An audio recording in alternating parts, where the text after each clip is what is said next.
성부와 성자와 성령의 이름으로 아멘.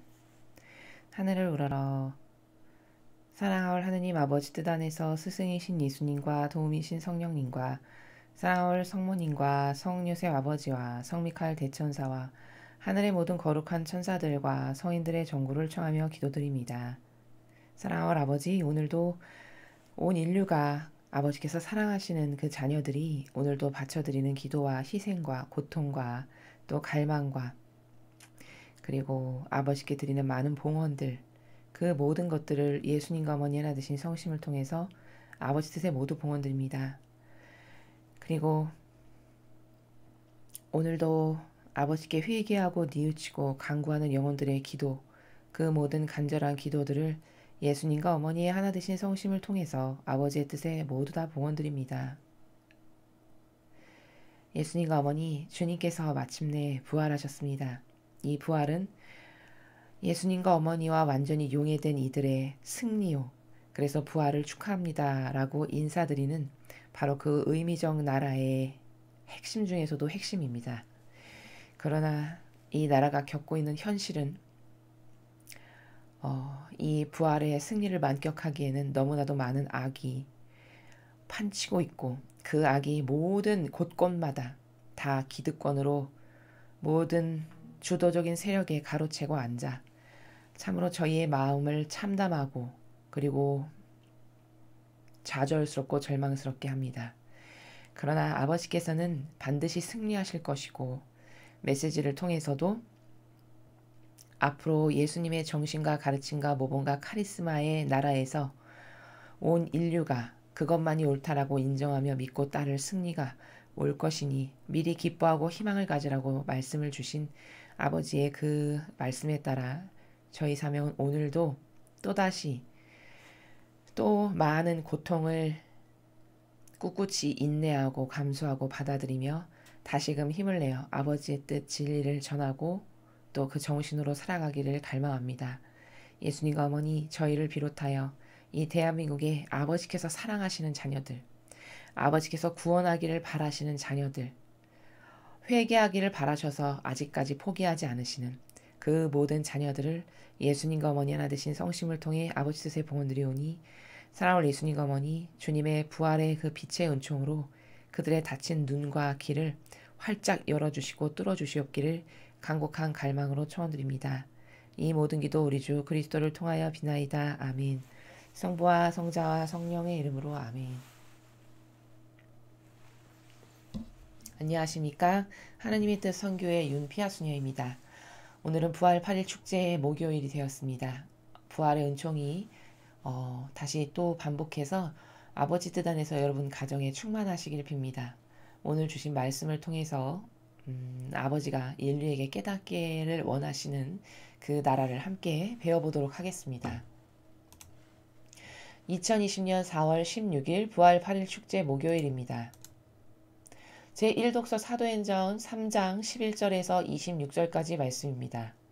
그 무렵 치유받은 불구자가 베드로와 요한 곁을 떠나지 않고 있는데 온 백성이 크게 경탄하며 솔로몬 주랑이라고 하는 곳에 있는 그들에게 달려갔다. 베드로는 백성을 보고 말하였다. 이스라엘인 여러분, 왜 이 일을 이상히 여깁니까? 또 우리의 힘이나 신심으로 이 사람을 걷게 만들기를 한 것처럼 왜 우리를 유심히 바라봅니까? 여러분은 예수님을 빌라도에게 넘기고 그분을 놓아주기로 결정한 빌라도 앞에서 그분을 배척하였습니다. 그러나 아브라함의 하느님과 이삭의 하느님과 야곱의 하느님, 곧 우리 조상들의 하느님께서는 주님의 종 예수님을 영광스럽게 하셨습니다.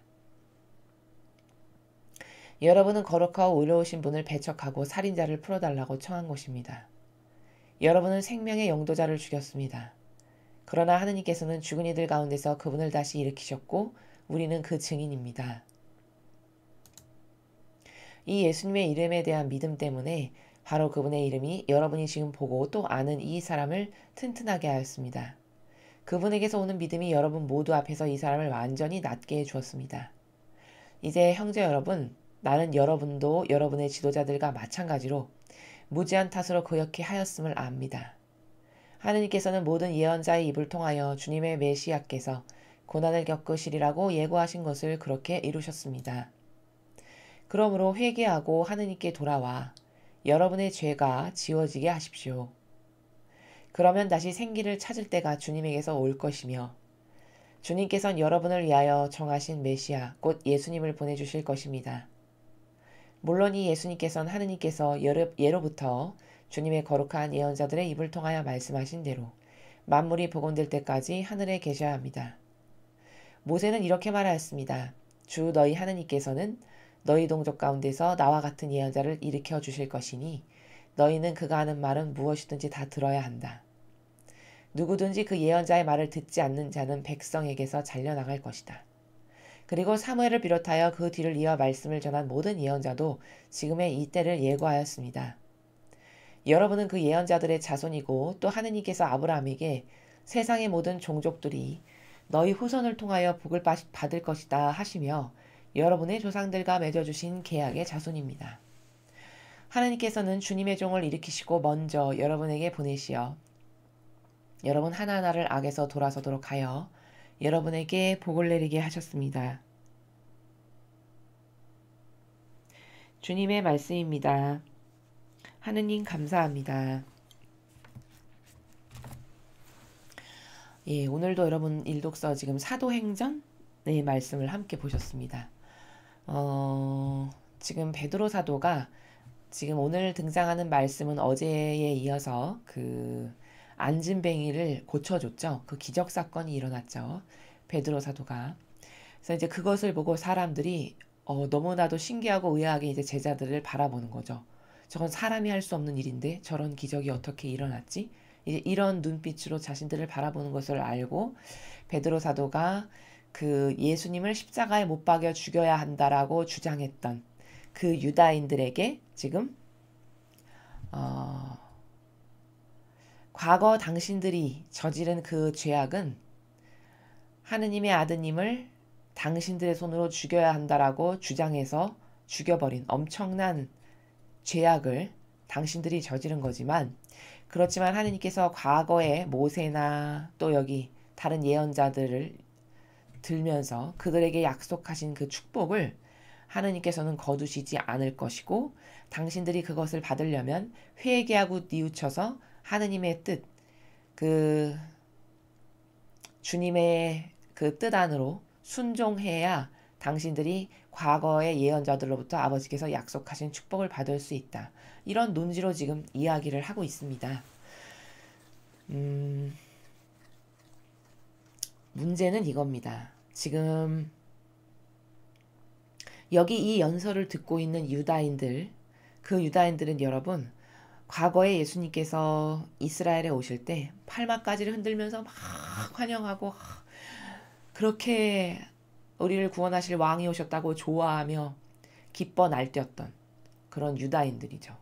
근데 불과 그게 얼마 오래 가지 않아서 그 당사자들이 저 예수라는 사람은 십자가에 못 박아서 죽여야 된다. 하느님을 흉내내는 마귀요 사탄이다.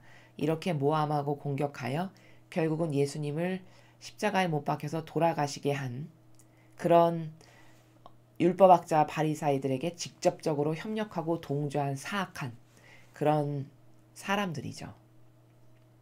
자, 우리가 봐야 할 것은 우리가 봐야 될 관점은 이 인간의 변덕스러운 정신입니다. 그토록 자기네를 구원하러 온 왕이라고 그렇게 좋아서 그냥 환영하며 입고 있던 옷을 깔아서 길을 만들고 얼마나 난리를 쳤습니까? 예수님께서 오실 때 그 유다인들이. 근데 불과 그게 오래가지 않더라는 거죠. 그리고서는 저것은 죽여버려야 될 악이고 사탄이라고 그렇게 목소리 소리 높여서 외치면서 그러면 빌라도가 그렇게 하고 싶지 않아서 왜 이 사람이 죄가 없는데 왜 죽이려고 하느냐고 하니까 그 죄의 값은 우리와 우리 후손이실 테니까 걱정 말라고 이렇게 해서 정말 예수 그리스도를 십자가에 못 박아서 돌아가시게끔 주도적인 역할의 세력에 동조하는 그런 악한 행위를 했고 사실적으로 그래서 진짜 자신들이 뱉은 말 그대로 그 죄악을 받아가지고 무려 한 2000여 년 동안 나라 없이 유럽에서 떠돌며 사는 이런 비참한 신세를 맞이하게 됐죠. 문제는 인간의 이 변덕스러운 정신의 수준을 어떻게 보아야 할 것이냐라는 겁니다. 그럼 이렇게 변덕스러운 이랬다 저랬다 이랬다 저랬다 하는 이 인간의 정신은 왜 그런가? 이것은 따를 기준이 명확하지가 않아서죠. 만일에 이 유다인들이 따를 기준이 성경밖에는 없다라고 하는 이런 정신이 있어서 그 성경을 듣고 깨닫고 배운 바가 있어서 이 성경에 나오는 것만이 진실이고 진리만이 진실이니까 이것만을 믿고 따라야 돼. 이런 철칙이 있었다면 그럼 이렇게 남의 말에 휘둘려서 이때는 요랬다, 이때는 요랬다 하는 이런 변덕스러운 짓을 하진 않았겠죠. 그러나 이 사람들은 하나님의 말씀을 똑바로 배운 적도 없었고, 왜냐? 율법학자와 바리사이가 자신들의 인간의 뜻이 교묘하게 누룩을 섞어서 만든 제도와 전통이라고 하는 율법을 가르쳤지 성경을 가르치질 않았죠. 그러니까 성경을 배워본 적이 없었고, 그러니까 진리를 알 수 있는 나라가 아예 부재했었죠. 물론 이 당시에 예수님께서 수시로 많은 군중에게 진리를 정말 열심히 전하셨죠. 아버지의 뜻을 전하셨고 선포하셨고 가르치셨습니다. 그러나 그 예수님께서 가르치신 진리가 이들의 사고방식을 바꿀 만큼의 영향력을 끼치지 못했던 거죠. 왜일까요? 한평생 지배적이고 한평생 주워 듣고 행하고 따르고 맞다라고 인식했던 그 율법으로 인한 고정관념에 그런 악의 씨앗이 뿌려놓은 사고방식의 경향이 너무나도 깊고 그 경향을 뿌리째 드러내서 새로운 신적 질서인 예수님께서 가르쳐주시는 성경을 받아들이기에는 이들의 환경적 여건이나 또 이들의 정신세계의 수준이나 여러 가지 것들이 미약했고 그래서 예수님께서 하신 일들의 효용과 가치가 많이 떨어졌음을 우리가 성경 어디서 발견할 수 있냐? 예수님이 이렇게 직접 말씀하시죠. 나는 헛된 일, 헛수고만 하였다. 이렇게 말씀하실 만큼이었던 거죠. 그래서 결국은 자신들이 그토록 기다려온 수천 년 동안 염원한 그런 메시아를 오히려 자기들의 손으로 죽여버린 이런 엄청난 일을, 이런 엄청난 악행을 저지르는 주인공이 되었던 겁니다. 그러면 이런 인간의 변덕스러운 따를 기준도 가치관도 없어서 시시각각 변하는 자기 감정 따로, 자기 감정대로 자기가 믿고 따르는 선, 자기의 경향, 자기의 기호가 옳다라고 여기는 이것을 시시각각 변하는 이런 변덕스러운 것을 따르고 살아가는 인간의 수준이 과연 이 시대에는 개선이 되었는가를 살펴보면 여러분 어제 우리나라는 선거가 끝났습니다. 자, 선거의 결과를 보시면 여러분은 어떤 생각이 드셨습니까?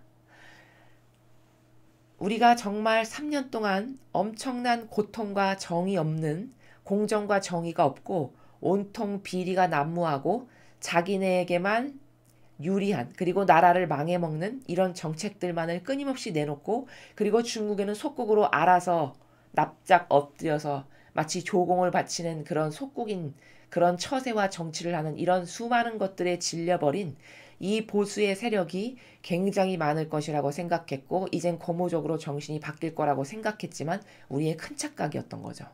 막상 뚜껑을 열어서 보니까 아직도 이 나라의 국민들은 무엇이 진실인지를 바라볼 수 있는 눈이 없음을 우리는 역력히 아주 사실적으로 확인했습니다. 자, 그 사실을 통해서 인간은 얼마나 무서운 존재인가를 제가 여러분께 말씀드리고 싶은 것은 오늘 이 성경 말씀과 연관시켜서 딱 객관화시키기가 너무 좋은 것이 그토록 인간의 고질적 사고방식 안에 있는 자기가 옳다라고 믿는 것 있죠. 그것을 바꾸는 것이 그렇게 어려운 겁니다.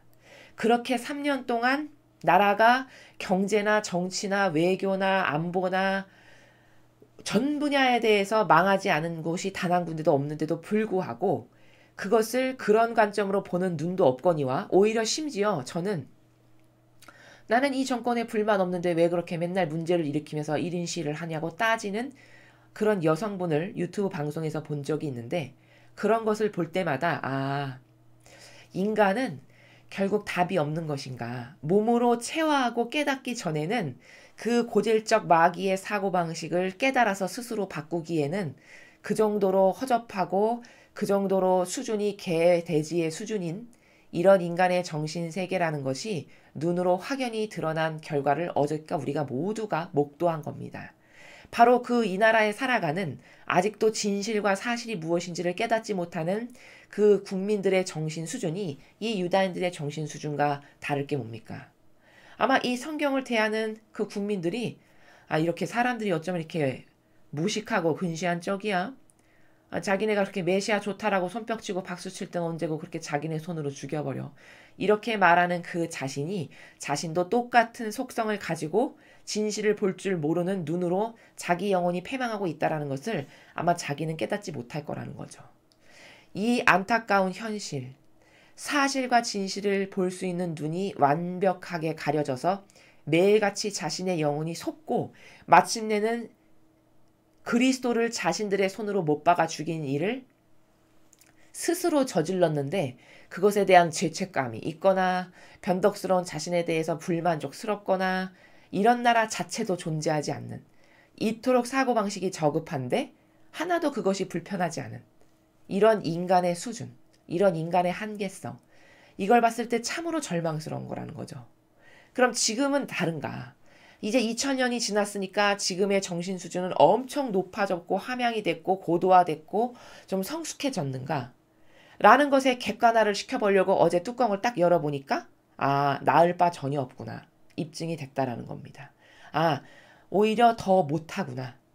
왜? 왜 더 못하다라고 말할 수밖에 없는가?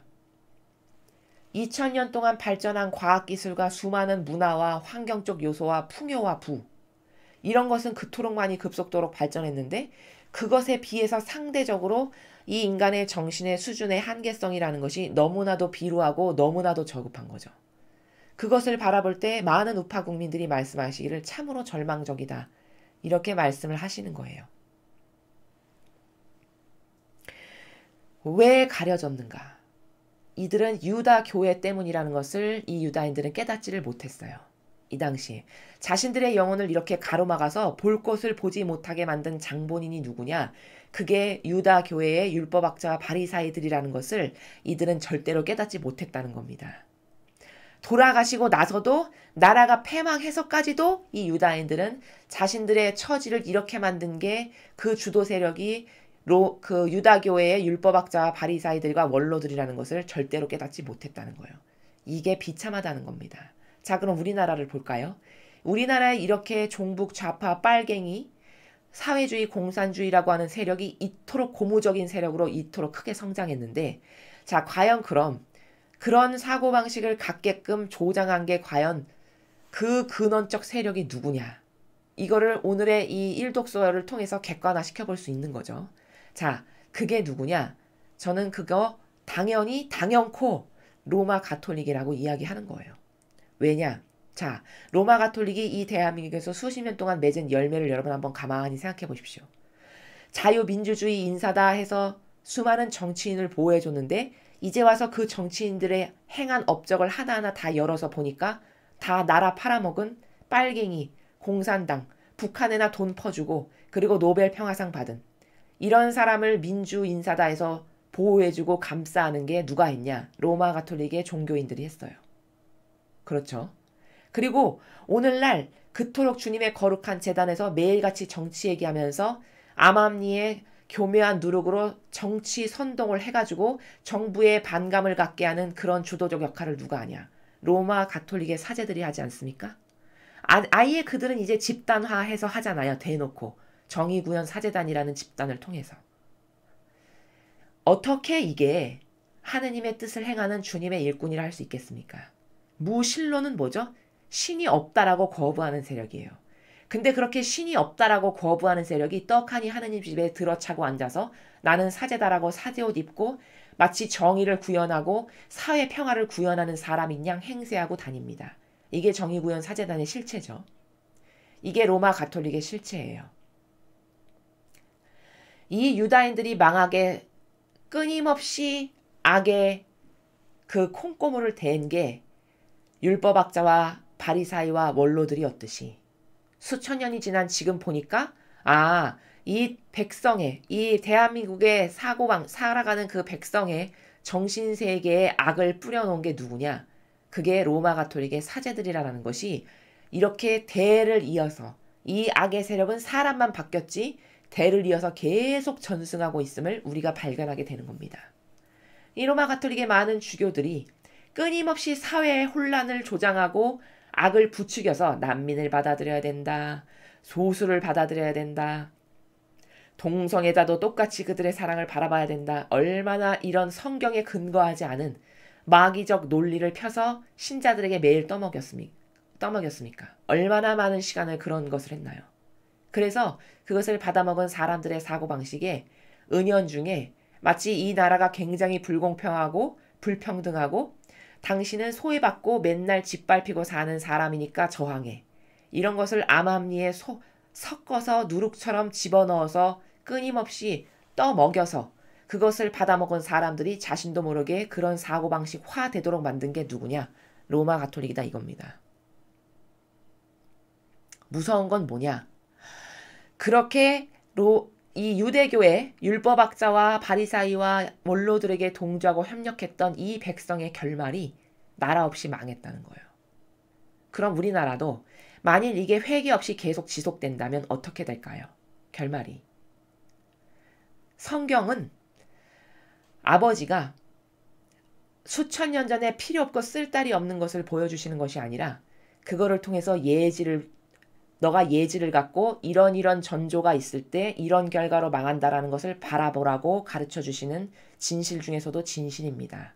그럼 아버지를 가장 잘 모시고 사랑한다라고 주장해서 아버지 집에 들어와서 한다는 일이 자신들에게 다가온 백성들에게 끊임없는 성경과 진실과 진리와는 다른 것을 떠먹여서 그 제도와 전통이라고 하는 시스템으로 모든 영혼들을 죽여서 결국 패망으로 이르게 한 것이 나라 없이 수천 년 동안 떠돌고 망하게 한 이것의 원흉들이 율법학자와 바리사이와 원로들이었잖아요.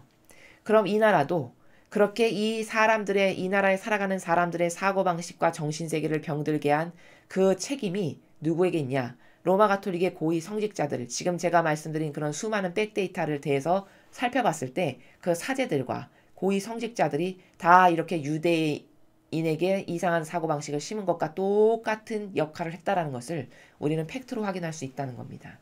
그리고 어제 우리는 그 진실의 결과를 봉투를 열어서 본 거예요. 얼마나 비참한지 이 나라가. 그런데 만일에 이 나라가 이 지경이 계속된다.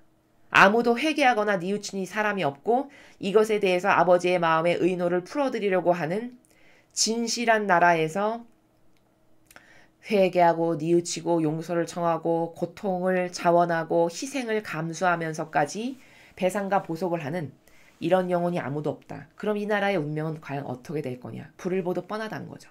이렇게 이스라엘이 나라 없이 떠돌면서 망했던 것처럼 똑같이 될 거다라는 겁니다. 그것의 좋은 표본의 예시들이 지금 속속 전 세계에서 드러나고 있어요. 여러분 베네수엘라를 보세요.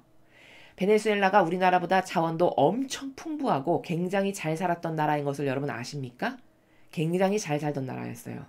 근데 그 나라가 불과 그렇게 오래되지 않아서 그 정권을 차지하는 리더의 세력이 그 빨갱이라고 하는 공산당을 그토록 좋아하는 그 사회주의의 세력 정신으로 아주 고무적인 이런 사람이 지도자가 되니까 나라가 어떻게 되죠? 나라가 그냥 순식간에 망하죠. 그렇게 자원도 많고 그렇게 기름이 많아가지고 그렇게 잘 살았던 나라가 순식간에 망하는 것을 우리가 지금 눈으로 목도하고 있잖아요. 그럼 그건 남의 나라만 일어날 일이고 우리나라는 일어나지 않을 일이다. 그것은 심각한 착각이죠. 그것은 진실이 아니잖아요. 자신의 막연한 감이지. 그럼 그런 성경에 근거한 팩트를 살펴봤을 때 하느님께 이렇게 모욕과 역겨움을 계속 드리는 세력에게 동조하고 협력하고 아닌 것을 아니다라고 하지도 못하고 회개하고 뉘우치거나 배상과 보복을 하는 것도 없다. 그럼 어떻게 될까? 그럼 이렇게 똑같이 망한다. 이게 답이라는 거예요. 그래서 제가 여러분에게 끊임없이 말씀드리는 것은 이 나라가 망하기를 정말 원치 않으신다면 우파의 애국 시민 여러분들께서는 이 나라의 이 수많은 악의 세력이 지은 죄, 특히 이 로마 가톨릭의 이 고위직의 성직자들 있죠. 그들이 성경과는 다른 삶을 살고 성경에 나오지도 않은 진리가 아닌 것을 매일같이 신자들에게 가르쳐서 자기만 지옥 가는 게 아니라 남까지 지옥으로 끌고 가는 이 엄청난 죄악을 저지르는 것을 지금 수십 년 동안 반복하고 있는데 이것에 대한 회개와 배상과 보석이 잘 이루어지지 않고 있어요. 아무도 그 로마 가톨릭에서는 회개하는 사람이 없을 테니까. 그런데 여러분께서 그들이 예뻐서가 아니라 이 나라를 살리시려면 또 아버지의 의노를 풀어드려서 아버지께서 그래도 너희를 봐서 내가 용서한다, 이런 마음을 갖게 해드리게 하시려면 여러분이 이 교회와 이 나라의 빨갱이 세력이 지은 죄악을 그들이 구원받기 위해서가 아니라 내 나라를 살리기 위해서 배상과 보석을 많이 하셔야 된다라고 제가 누누이 말씀드리는 겁니다. 그래서 여러분, 이 개선되지 않는 이 진실, 이 사고방식 안에 누룩처럼 마치 뇌를 좀먹는 것처럼 파고 들어가서 자신을 죽이는 거지만 그게 뭔지 모르고 끊임없이 거기에 동조하고 협력하는 이 어리석은 영혼들이 지은 이 죄, 그들이 선택하는 이 모든 파급 효과, 어제 보신 것과 같은 이것에 대한 답은 어떤 사람도 이것을 개선시킬 수 있는 사람은 없습니다. 정치 지도자, 군인, 어떤 훌륭한 스승, 탁월한 무슨 영성가, 그 어떤 인간도 이 나라가 이렇게까지 기울어진 이 운명을 돌릴 수 있는 사람은 없습니다. 지난 3년간 태극기 집회와 우리 우파 국민들이 얼마나 많은 노력과 고생과 그리고 염원과 얼마나 많은 희생을 하셨습니까? 그런데도 불구하고 결과가 지금 이렇잖아요. 그럼 이것은 사람의 힘으로는 답이 없다는 얘기입니다. 이것은 오로지 이 판세를 바꾸실 수 있는 분은 하느님 아버지밖에 안 계세요. 그게 사실이고 진실의 팩트예요.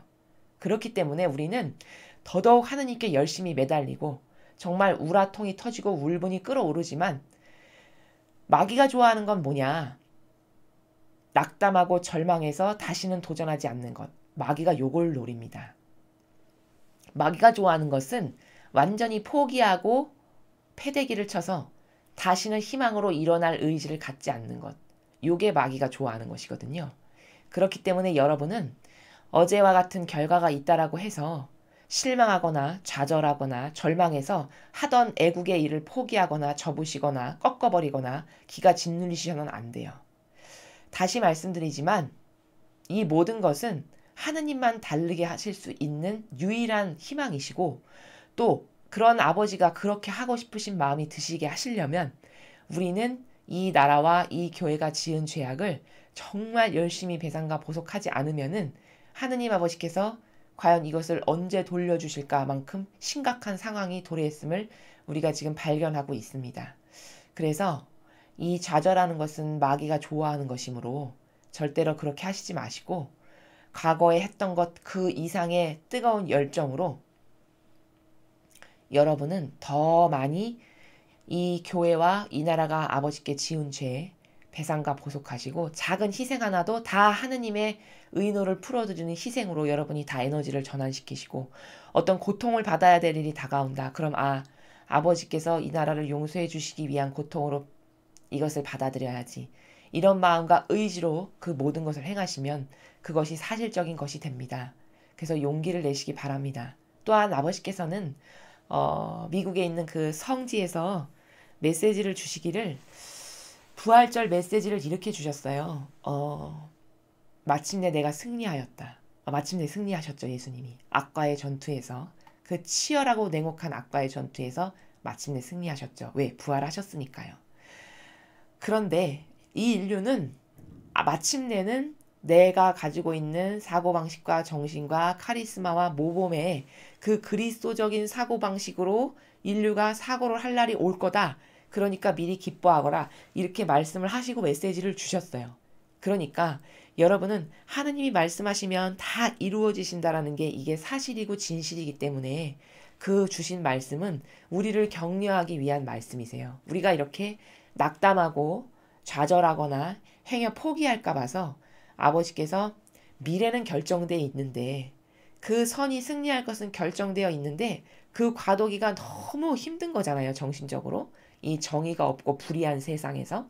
그렇다고 해서 이것을 접어버리거나 포기하지 마시고 아버지가 주신 이 말씀에 희망을 다 거시고 반드시 그렇게 선이 승리할 거니까 그때까지 꿋꿋하게 잘 견디시고 그때까지 그 강한 정신으로 끊임없이 배상과 보속과 기도를 많이 하시면 마침내 승리자는 여러분이 되실 거라는 사실을 굳게 믿으시기 바랍니다. 자, 다음으로 오늘의 복음을 함께 보시겠습니다. 루카복음 24장 35절에서 48절까지 말씀입니다. 주님 영광 받으소서.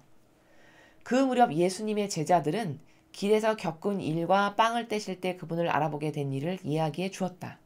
그들이 이러한 이야기를 하고 있을 때 예수님께서 그들 가운데 서시어 평화가 너희와 함께 하고 그들에게 말씀하셨다.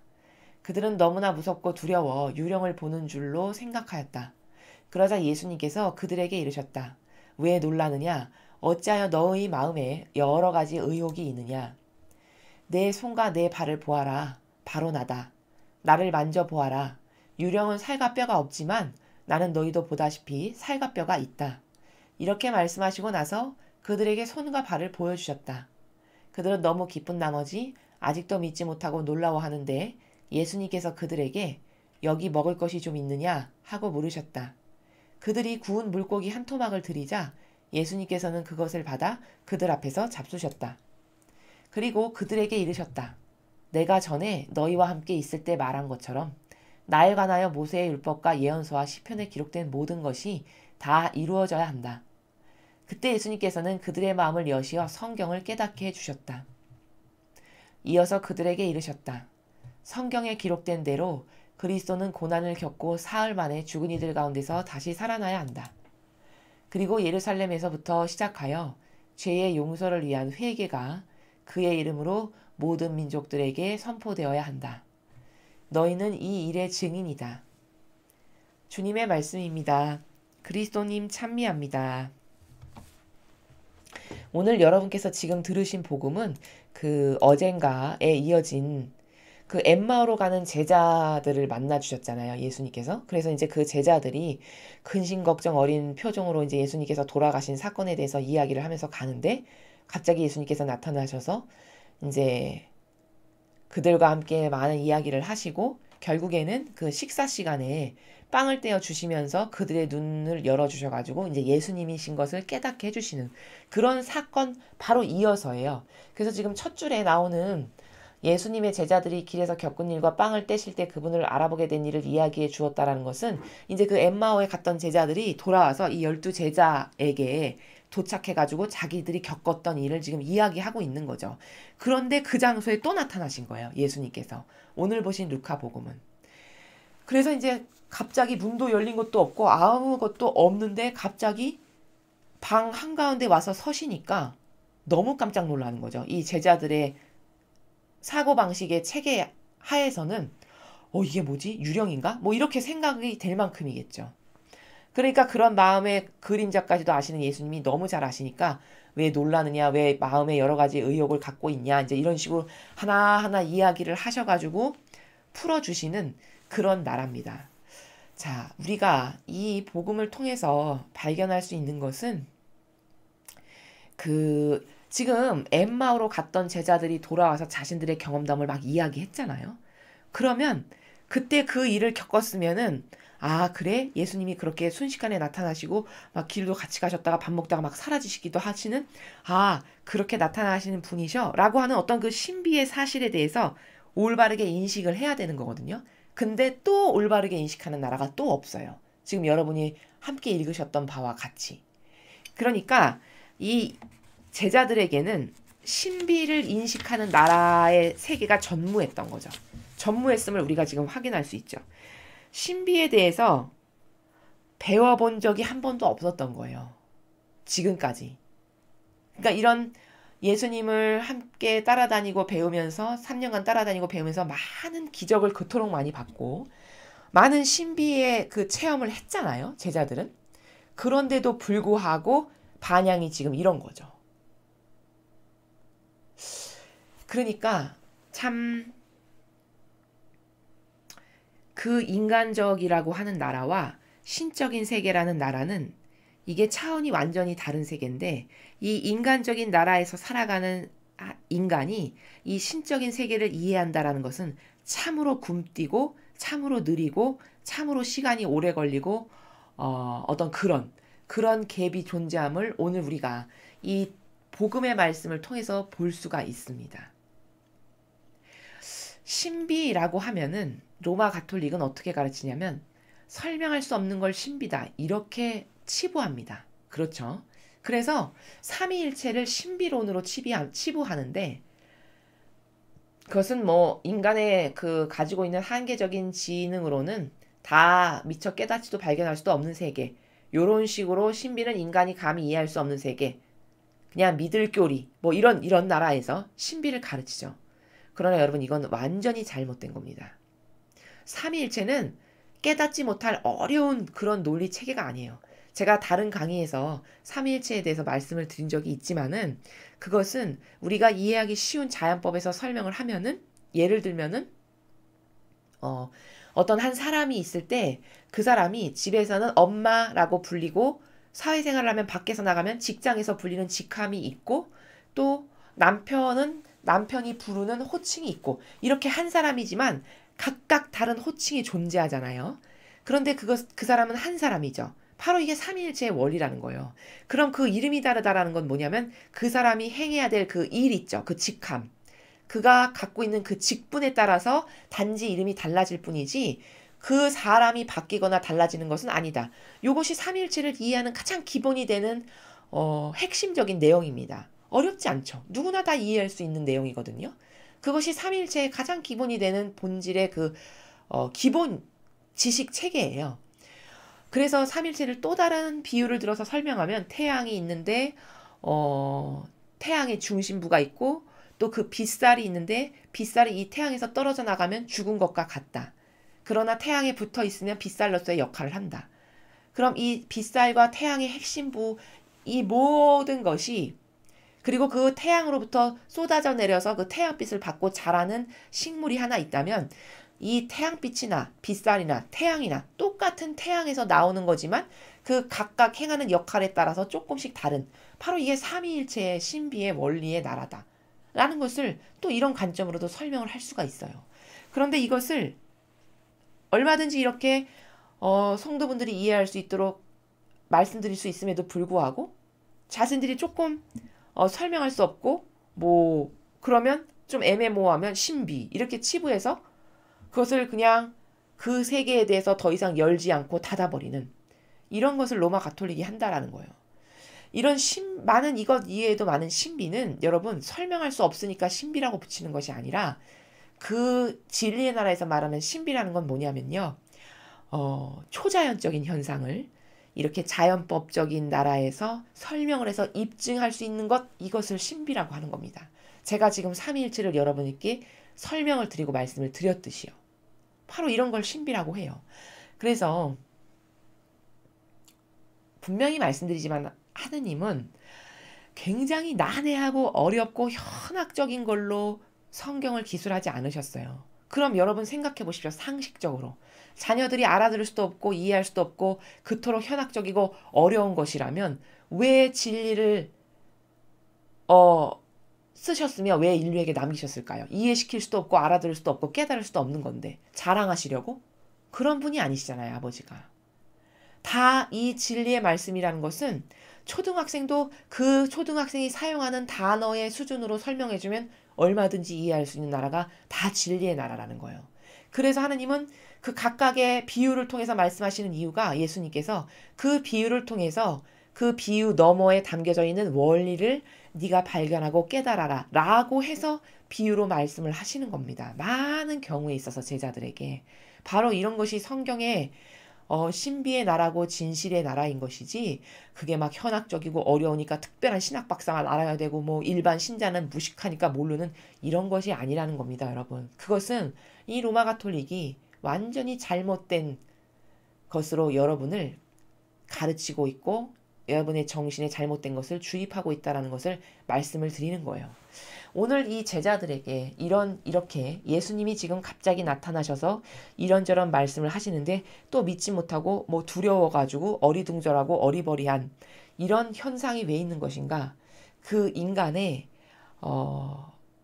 자연법이라고 하는 지식 수준의 한계적 속성이라는 것이 이 신적인 것을 받아들이는 데 있어서 굉장히 굼뜨고 굉장히 민첩성이 떨어지고 그리고 그 세계에 빨리빨리 용해되기가 굉장히 버벅거리는 이런 갭이 차이가 있는 정신세계에서 살아갔기 때문에 오늘 제자들도 엠마오에서 그런 경험을 했으면 두 번째로 예수님이 찾아오셨으면 아 그때 엠마오에서 그런 예수님이 찾아오셨다 그랬지 갑자기 막 식사하시다가도 사라지시는 부활하셨으니까 영이시니까 이런 인식체계가 매우 희박하고 그랬기 때문에 오히려 예수님을 유령으로 볼 만큼 이런 혼돈과 혼란이 있었다라는 겁니다.